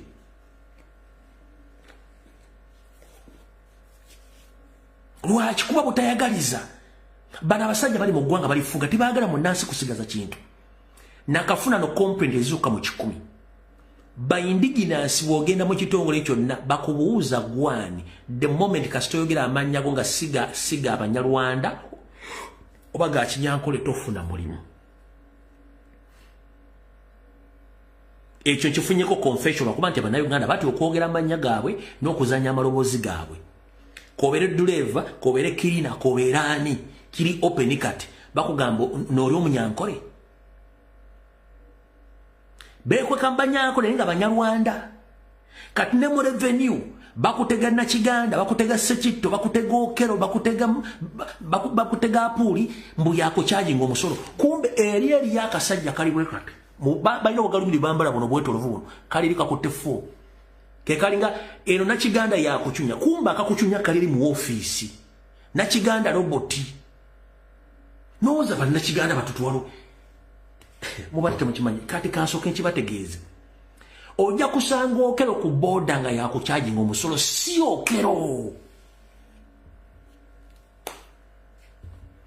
oyo sookero bubeera mulinga bulina galubindi zine neetoloovu nonyida ensongovu zino nga ke kamugamba kamuwadde dda price z'emisolo ne kasita amanyaga kage g'ebintu ebize goods nga biriko gamba noogo simanyani ninzimaana tunzimaana tunjoma ebyo yenyini yejjira era gwe nga bakuje bagagenda osavinga omuntu omulala ogenda okula nga baswitch nzibaze mu lumiga weyitawa oba sasula zino oba n'okuga nti gubireke wano ebintu jja bisanje bikusanze naye nga nakiganda tosobola kuyisawo kintu okero tosobola kuyisawo kintu kabeerani tosobola kuyisawo kintu bino kwebali kambatereze ne kamera kwebali kuno ojja kusanga omusajja ku kisaawe entebe nga baga nti yeyookero era okera tuli winyo sookero okero kagologoosi nakiganda kagologoosi musinguzi gyali eri munda ya directing ono ekyokukola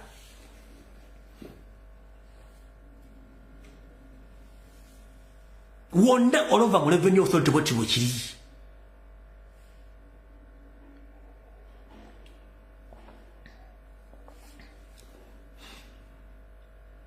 kubanga system bagisetting baagala bajja mu business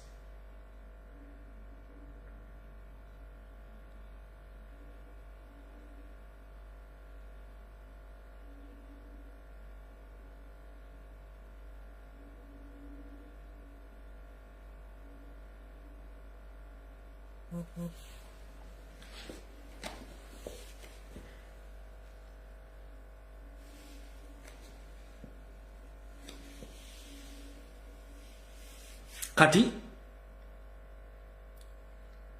gwe yenna ali eyo ng'osuubira nti bigenda mu igala tebikwatako yes tebikwatako naye ojja kiwulira obudde kijja kutuukako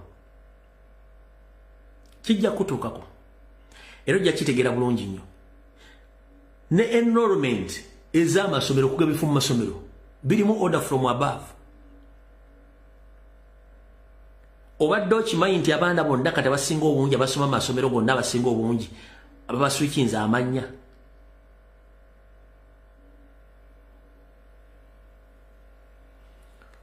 Okusurvivinga mu Uganda kati mu education system, mu economics, mu politics, mu kunoonya emirimu oyina okukyusa amanya go to survive. Oba tokimanyi kijja kutuukako. Nolwekyo kanfundikire nga mbategeeza ebigambo bino.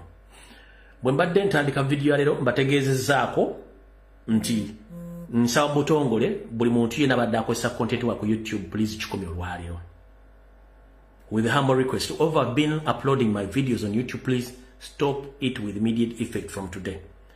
Don't restream my videos, don't upload my videos on your YouTube channels with immediate effect today. All of you, please, I'm request you humbly. Temuddamu kuteeka content wange ku channel zammwe olwaleero. Era ne video eno bangambye gwe mbadde gwe nawoninze azemu n'agikola live stream. Kati bumugenda otegeerera. Kubanga mbabuulidde system yonna bweri.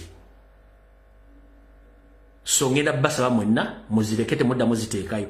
Olidde moteka videos ku TikTok oba ku Facebook kati ku YouTube nedda nganye. Kubanga emyaka gyonna mbadde nabo wali batozikozesa naye mususse kasitamu atandise ko owuninga information yange, videos zange. Ati ne muzigenda against my will ne musindikira strike kujja ko channel yange. Then amba mwaka mazeemu. Abakatuuka mbategeezeza nti videos zino zenkola neza uploading ku channel yange eri abazi owuninga nga zaabwe bw'obagamba nti balekeraawo nga bakusindikira strike nga bakozesa videos zenye baga nti bazinako copyright. Ninga bagaba nkyuka. Ninga bajjako channel zaffe zonna during the campaign time ne baziwaabira. Omukulu yasinzo kikomita keke era bangambye eno live stream nayo eno live yange niyo ogistreaminze kati katutandikiraawo ojja kuwulira. Ojja kuwulira katutandikire wano olwaleero. Era nja kujja ntegeeze public. Ate oyinza okuza nti kigenda kukoma wano. Ojja kiwulira mu public enamba emaze ogiwa abantu kati go n'omanya. Omanye embuli etefa yonna. Kati n'olw'ensonga eyo njagadde mbategeeze nti akatambi ngenda kakomye wano. Tujja kusinkana olunaku kanda bwenki bonna banzize oba nabo amasimu nenga tusabire nnyo president family ye ne bakomera bali makomera ebintu bya diversion zo zigenda kujja nyingi ze mukyalaba tuconcentrating kubitugasa n'okudemandinga victory na buli kimu ebisigadde tubirekere abali mu kwebuzabuza nga bafuka sife tuli katufe struggle yaffe ya kubanja buyinza Museveni kaneba ne bali mu struggle fe struggle yaffe ya kubanja buyinza ate Museveni yali mu struggle kati atalwana nnyo okusigalawo ate nga ffe already tubatukoze eki ffe tuba twamalaga tatali mu existence legitimacy eganya katika comrade bwango musajja America eganya mu legitimizinga Canada eganya ku legitimizinga Museveni Bungereza eganya China azuwero tenda mu legitimizinga Nensi za Afrika inaka nsinga 5 kati goroza kyolwana okirabako muve mu diversion omusajja ali bubi ali ku weakest point ye yobulamu bwe ne regime ye esazo ntwani batu akozedde ekintu kino nga kyawedde dda ne uli natambuza obutambi ate njala bategeeza nga nfundikira gwatambuza obutambi kyolaba kipya tokikola oba olaba kipya kiki kubuuza gwatambuza obutambi n'osinika amanyo kyolaba kipya oba tokikola naawe kenyinyi okikola kwanti okikola mu nzikiza tewe recording ekyo si kipya era sandi badde surprised nnyo bantu gamba mbu mukiwama tekirina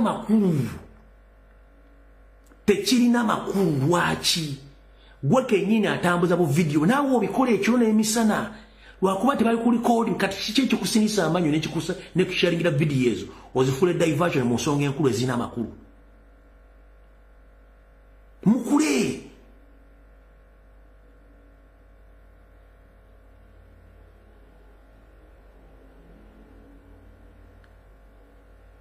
toina kikusesaawo toina siyalinga video ezo siyalinga zaaki naawe okikola mu lunaku n'ekiro n'emisa musulamu ewujja ebiwojjolo lwakuba temwerikodinga naye nobeera surprised nnyo ate abotambuza basinga obusibu ku social media kuno otambuza kyaki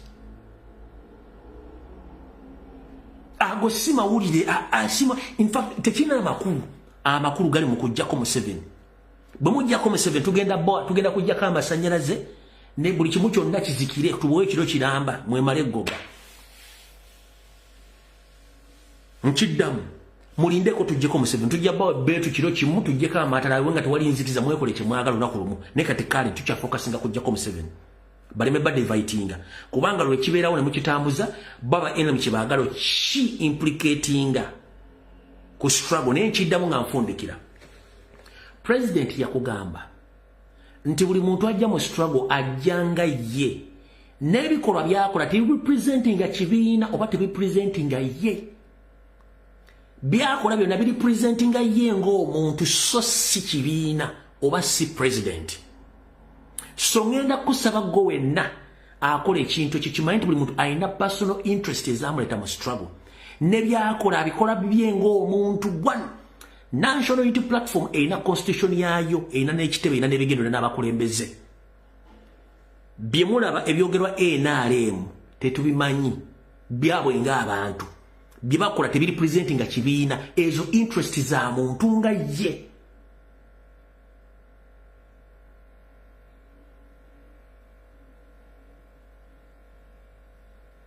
National Platform erina constitution erina ne manifesto erina n'omukulembeze asiba atugamba nti abantu abasinga obungi wajja mu struggle kulwo n'ebigendererwa byo abenkyukakyuka bagenda kukola balina okukola abatali mu nkyukakyuka bagenda kukola batalina kukola lwaki mwebuuzanga abafuka banaaba ng'abakoze ebintu bali mind ba state agents period close the case kiwedde temuddamu kutuleekanira mutubuuzaako emirembe so kiwedde temuddamu kutambuza bintu ebyo